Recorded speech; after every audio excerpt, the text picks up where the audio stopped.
Hey, checking 1, 2, 3, everybody.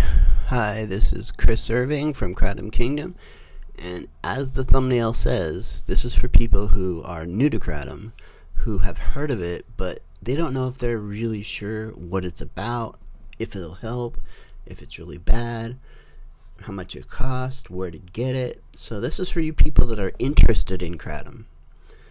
And if you are interested in Kratom and this is the kind of stuff, this is what it's going to look like when it comes in the mail. This is an 8-ounce red Kratom. And this is another 8-ounce from my favorite distributor of Kratom called Amazing Botanicals. And this is a white Kratom, Thai Kratom powder. But as you can see, it's a good amount. 3 of these last me a month. So, and they're about $30 a piece. So, or I'll spend $100 from Amazing Botanicals and get 4, all different strains that last me a month and into the next month. So that I only have to buy 3 the next month, which is why I only have 2 this month, because financially it was a little more than I could afford.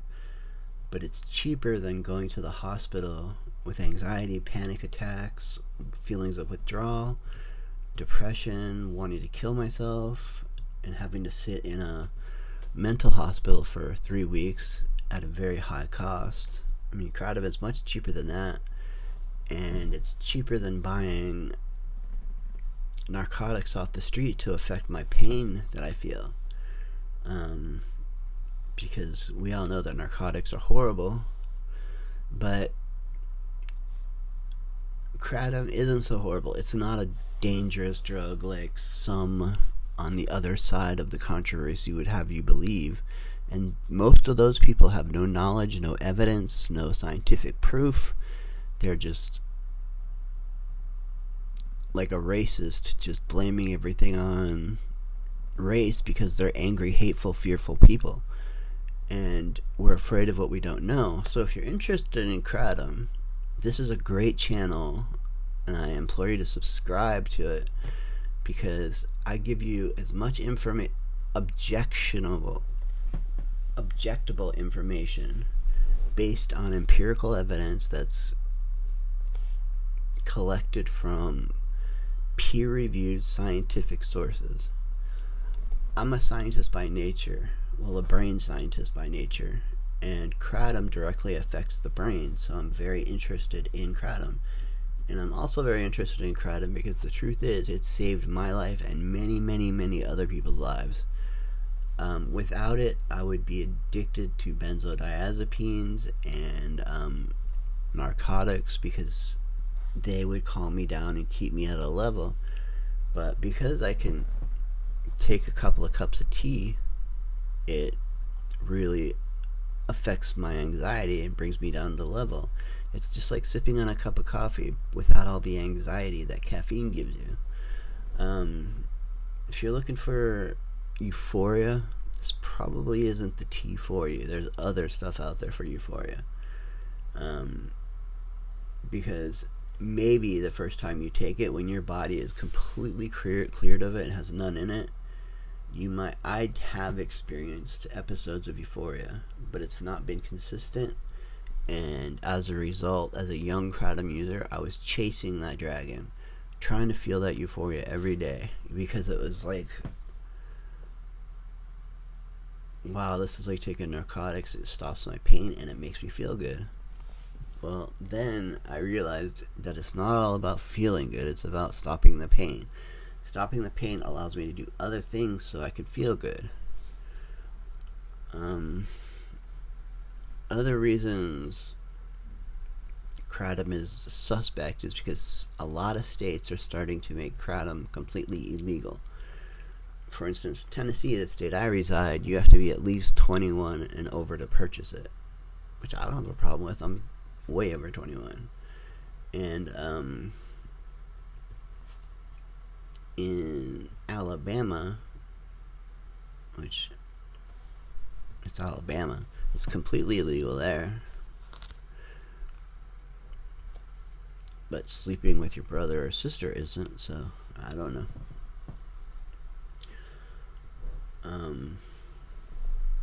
And that was a joke based on cultural differences.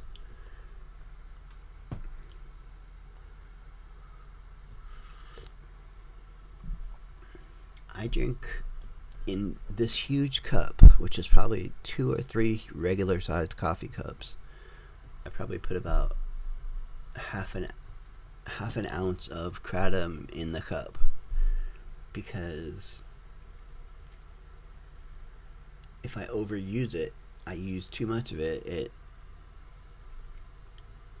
has really good effects. I mean, I like taking a lot of it, but it's too expensive, and I have to be reasonable with my low financial budget and try to make things stretch out.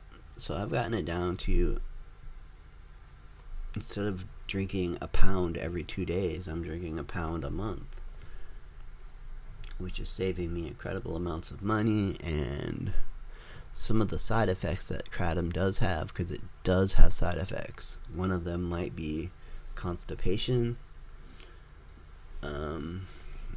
Another one of them might be stimulation, like drinking a cup. Kratom is technically from the coffee family, but it has no caffeine in it. It's got another substance in it, like caffeine, called mitragyna speciosa, which is another chemical in the leaf itself that makes your brain feel, it's like it's like taking a super aspirin. Your brain decides, okay, I've got an opiate connected to me, because it binds to the same receptors as opiates. If you add citric acid to it, you have to have citric acid, like lemon juice, orange juice, grapefruit juice, for it to bind to those particular brain cells in your brain to stop pain. And sometimes, for some people, it will cause amazing euphoria. But it's hit or miss, and it really depends on your body chemistry and how much drugs you've taken in the past. If you're trying to compare it to a shot of morphine or heroin going straight to your blood, very few things are going to come to that, are going to feel like that. And if they do, they're very dangerous. I mean, fentanyl is horrible. More overdoses on fentanyl trying to mimic heroin is just, heroin, opiates, and fentanyl and ketamine are horrible drugs, killing Americans, killing children, killing TV stars, killing musicians, killing everybody. And the saddest is when it kills children. Kratom doesn't kill people. There's really no one link to a death of kratom that's legitimate. There has been some hyper people who had lost a son who just happened to have kratom in their system. So they need something to blame it on, because they can't blame it on the fact that their son or daughter might have been taking other drugs, which is usually the case. Because if kids are taking kratom, they're trying to get high. And if they're trying to get high, they're going to mix and match. They're known to do it. I was known to do it as a child. I grew up and decided I don't need to feel high. My life is fine. I mean, it's really not fine, but reality is okay. I'm man enough to face reality. Are you woman enough to face reality? And reality is, yeah, some things go bad, but it's not always somebody else's fault. So I beg you, if you're interested in kratom, do a little research, like watch more videos on my channel or from other channels to get both sides of the story, and then make a decision for yourself. And if you do try it, pick something that you want to cure, like pain or anxiety. And if your goal is to not hurt so much so you can go back to work and not rely on these intoxicating narcotics or opiates, then I would try red kratom. Maybe 5 ounces a day. Or 3 ounces a day. I'm sorry, that was way too much. That's what I used to take. And be smart about it and say, okay, what's my pain level on level 0 to 10? You know, when it gets down to 5, then you've known you've taken enough. It does work. It's been clinically studied to have worked. There is empirical evidence that shows that it works. So, in the description of this video, I'm going to have a GoFundMe account because I hate asking for money, but I'm in dire straits. I'm going to be homeless soon. My computer is dying, which would mean all communications with my Kratomites would be gone, and I wouldn't be able to check my bank. I rely on my computer for everything. It's my entertainment, it's my banking, it's my communication to all the people in the world that I know around the world relating to Kratom. And my best friend, my last friend that I had in the entire world, just died yesterday of cancer. He had leukemia, and he was in hospice for a few days, and I found out last night that he had passed away earlier that day. So I'm very sad. Rest in peace, Justin Shaner. I love you. I miss you. Thank you for all the good times we've had together. Peace, brother. And I would like to go to his funeral, but it's in Florida, and I can't afford any way to get there. I've got $75 to my name for the entire month for my medications, my food, my gas. And if something happens, like I get a flat tire,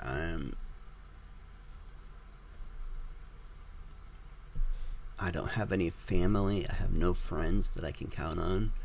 My family, all since I got sick, thinks I'm a burden, and they want to shut me out, and they would rather me be alone on the streets where they don't have to see me or know that I'm dead, frozen in my car, if I still have a car. I mean, they just don't care, and I don't know how I grew up in a family of people where I have such a huge heart for my family and a love for my family, and they hate me so bad. And I will admit, after I got sick, my mind did change a little bit, and I went a little ballistic. I played the victim. I'm like, why did this happen to me? I was young, healthy, did everything I could to avoid something like this from happening. I did not drink, I did not smoke, I did not do drugs. I ate vegan, plant-based food. I exercised daily. I was an avid mountain biker, hiker, and runner.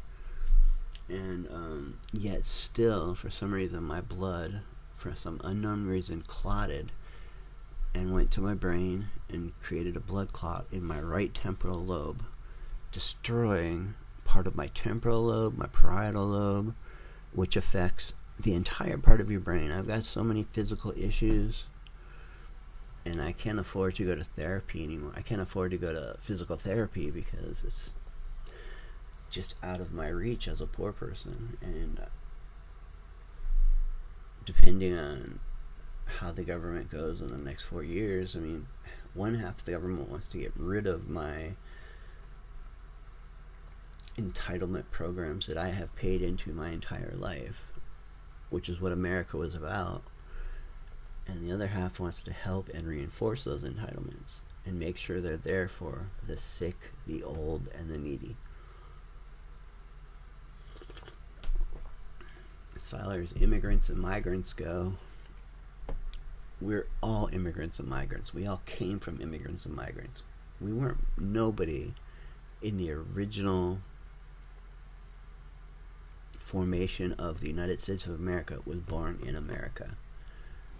Nobody that signed the Constitution even was probably born in the United States of America.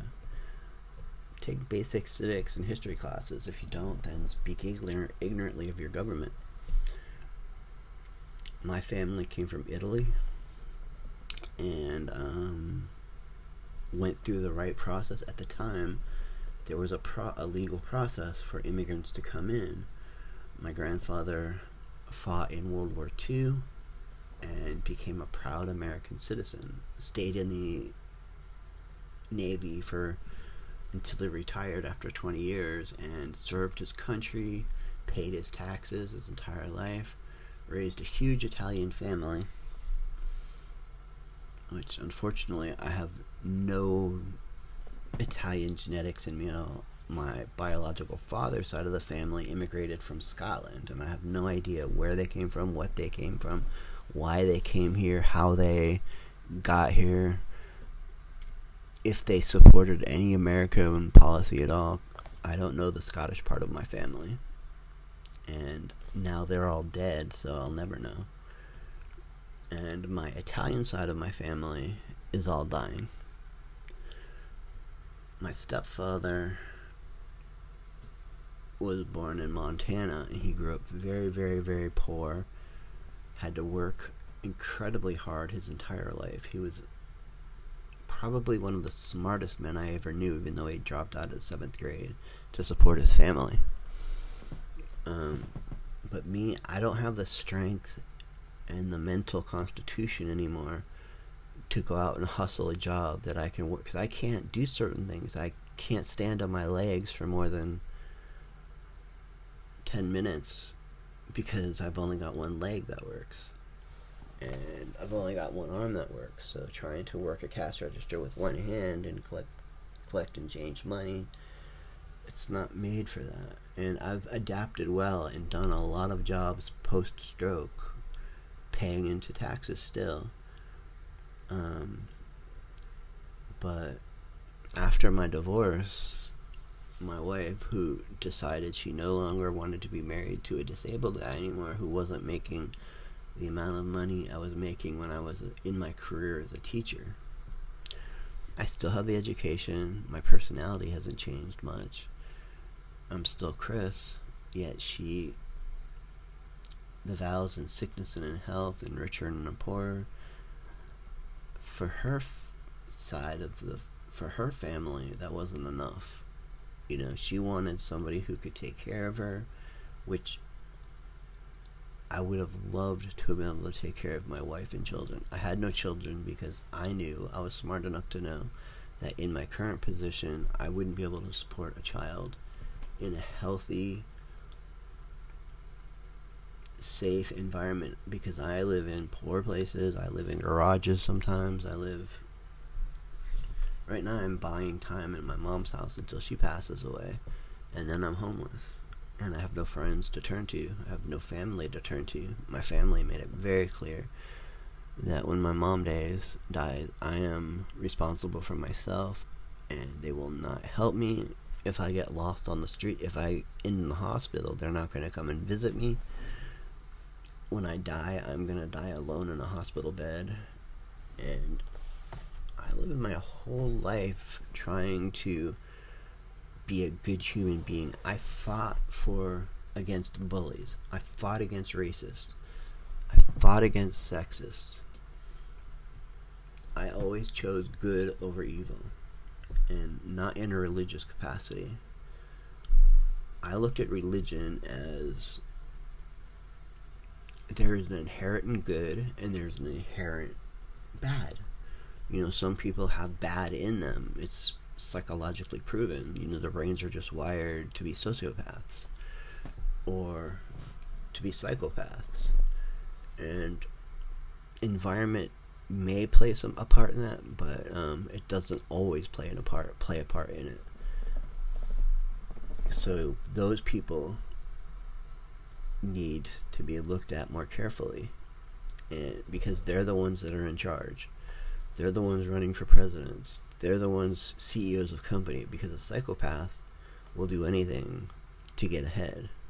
And a psychopath will focus in on one thing: money. Money is power. Money is power. Give me, give me, give me, give me.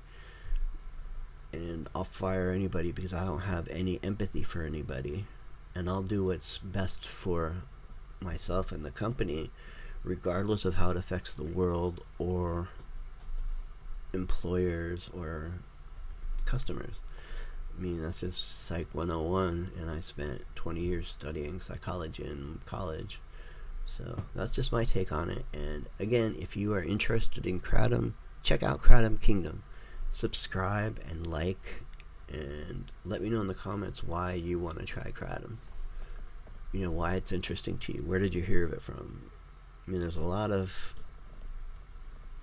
YouTube channels on Kratom, some made by ex-drug addicts who use it because it helped them get off of hard drugs, which I applaud and I love those channels. And there's some that are just people trying to show a legal way to get high, and it's not a good way to get high. And then there's some that have great intentions and want to tell you how to use Kratom and where to get it and how you can get it. I get my Kratom exclusively online from online vendors that I call, check out, talk to the company, find out where they're lab tested, where they get their Kratom. Is it in Southeast Asia, or is it in a American factory farm with very low levels of nitrogenous speciosa in it? Okay, you all, I hope you have a wonderful day. Please check out my GoFundMe if you have a little extra to spare this holiday season, because I am desperate. Sorry about that. I seem to always be desperate lately. Things are going to work out for me. I feel it. Eventually, if I can just get past these couple of months and not have any emergencies or breakdowns, I'll be okay. And then I'll take down the GoFundMe. But for now, it saved me last month. It gave me $40 last month, which saved my life, honestly. Because I was able to buy myself and my mom some food, some clothing. So I'm gonna leave it here for now. Take care, everybody. I love you all. Kratom Kingdome for life. Peace out.